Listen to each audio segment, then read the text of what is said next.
तो आप अगर समझदार नहीं है तो आपके मन में बहुत क्वेश्चन होंगे कि एक तरफ तो ये बोल रहे हैं कि एनर्जी एनर्जी एनर्जी की बात कर रहे हैं, है ना, जब इलेक्ट्रिसिटी बिल आ रहा तो वो एनर्जी मीटर लगा हुआ एनर्जी एनर्जी कंजप्शन में, और जब आपको कई बार मार्केट भी भेजा होगा आपके पेरेंट्स में, जाओ एक सीएफएल लेके आ जाओ, तो आप पूछते थे कितने वॉट की लाऊं, तो वॉट क्यों पूछते थे आप, क्योंकि वॉट क्या है, पावर की यूनिट है। तो जब आप मार्केट जाते हो कोई बल्ब ट्यूबलाइट या कुछ भी खरीदने, तब वहां दुकानदार को जाके बोलते हो 60 वॉट का बल्ब दे दो या 40 वॉट का सीएफएल दे दो, एलईडी दे दो, जो भी आप क्या टर्म यूज करते हो, वॉट यूज करते हैं। तो आपको ये सेंस है, चाहे आप इंजीनियर हो या चाहे नहीं हो, बट ये सेंस है कि जैसे जैसे हम हायर वोल्टेज में जाएंगे तो बल्ब ज्यादा चमकेगा, ग्लो ज्यादा करेगा। ये आपको समझ अभी से नहीं, शुरुआत से है, जब से आपने समझना चालू किया है, आपने भी बल्ब वगैरह लेने आए होंगे। तो देखो दो चीजें हो रही, जब आप मार्केट जा रहे हो तो जो बल्ब है उसकी रेटिंग वॉट में बोल रहे हो, बट जब एंड ऑफ द मंथ जब इलेक्ट्रिसिटी बिल आ रहा है तो वो काई में आ रहा है, एनर्जी की टर्म में आ रहा है। तो अब मैं आपको बताता हूं दोनों के बीच में चीजें क्या है। वैसे आप समझदार है, इतनी चीजें समझी होगी आपने, बट थोड़ा सा दिमाग को खुलते हैं, है ना। चीजें तो हमें पूरी इंजीनियरिंग पता है, बट फिर भी हमको पढ़ना पड़ता है क्योंकि हम ढंग से उस चीज को गो थ्रू नहीं हुए। सपोज करो आपने एक बल्ब लिया, है ना, सपोज करो मार्केट से आप बल्ब लेके आए, ठीक है, बल्ब बना दिया मैंने, है ना, बल्ब है ना, चलो बल्ब बना दिया, ये आप लेके आए, सपोज करो 60 वॉट का बल्ब लेके आए और आपने घर में लगा दिया,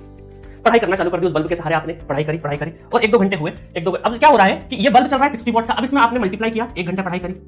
फिर 2 घंटे पढ़ाई करी। तो जब तक पढ़ाई कर रहे थे तो पेरेंट्स को कोई भी चिंता नहीं थी, जब आप स्टडी कर रहे, सपोज करिए स्टडी कर रहे थे, तब आपके पेरेंट्स को कोई भी चिंता नहीं थी, ठीक है, सही फैसला है, पढ़ाई कर रहा है बच्चा, ठीक है। तो जैसे क्या हुआ, यही 60 वॉट का बल्ब आपने पढ़ाई करने 2 घंटे पढ़ाई करी और फिर यहाँ पे क्या लिया, ब्रेक लिया पढ़ाई से, और इसमें आपने इसको ऑफ नहीं किया और ये 1 घंटे और चलता रहा, 1 आवर और चलता रहा, ठीक है। तो अब पेरेंट्स को किसकी चिंता है, इसकी चिंता है कि आप ब्रेक जब ले स्टडी से या कोई भी जहां पर भी बल्ब लगाया, अगर वहां यूज नहीं हो तो इसको प्लीज बंद रखिए, क्योंकि काउंट क्या हो रहा है, एनर्जी मीटर, एनर्जी जो मीटर है बाहर लगा हुआ, एनर्जी मीटर जो है बाहर लगा हुआ, वो क्या काउंट कर रहा है, वो पावर के साथ में टाइम का काउंटेशन कर रहा है, काउंट कर रहा है कि कौन सा चीज, कौन से इक्विपमेंट वाले वोल्टेज इनटू टाइम। इस टाइम की चिंता है आपके पेरेंट्स को, जिसकी वजह से उनके जेब पे भार पड़ रहा है, और एंड ऑफ द मंथ ये जितना आप टाइम में कंजप्शन करते जाएंगे, बल्ब तो वही है, आप इस बल्ब को कितनी देर चलाते हैं, मतलब power into time is called energy, और यही एनर्जी मीटर, ये जो एनर्जी मीटर है ना, यही एनर्जी काउंट करता है, और काउंट करने के बाद एनर्जी मीटर कंपनी को इंडिकेशन देता है कि इतना एनर्जी इन्होंने कंजप्शन लिया इस महीने, तो इसके हिसाब से टैरिफ होता है, और उस टैरिफ के हिसाब से अलग-अलग टैरिफ होते हैं, सिंगल फेज, 3 फेज, बहुत अलग-अलग तरह के टैरिफ, एक सब्जेक्ट है टैरिफ के ऊपर, हो सकता है आपके कॉलेज में आएगा, गेट में तो नहीं है, टैरिफ के ऊपर एक सब्जेक्ट होता है जिसमें आपके डोमेस्टिक, इंडस्ट्रियल, बहुत अलग-अलग तरीके के, अगर आपके अपने घर में दुकान खोल रखी है तो कमर्शियल मीटर लगेगा, आप सिर्फ घर है और इक्विपमेंट बहुत कम है तो सिंगल फेज कनेक्शन होगा, इक्विपमेंट ज्यादा होगा 3 फेज कनेक्शन होगा,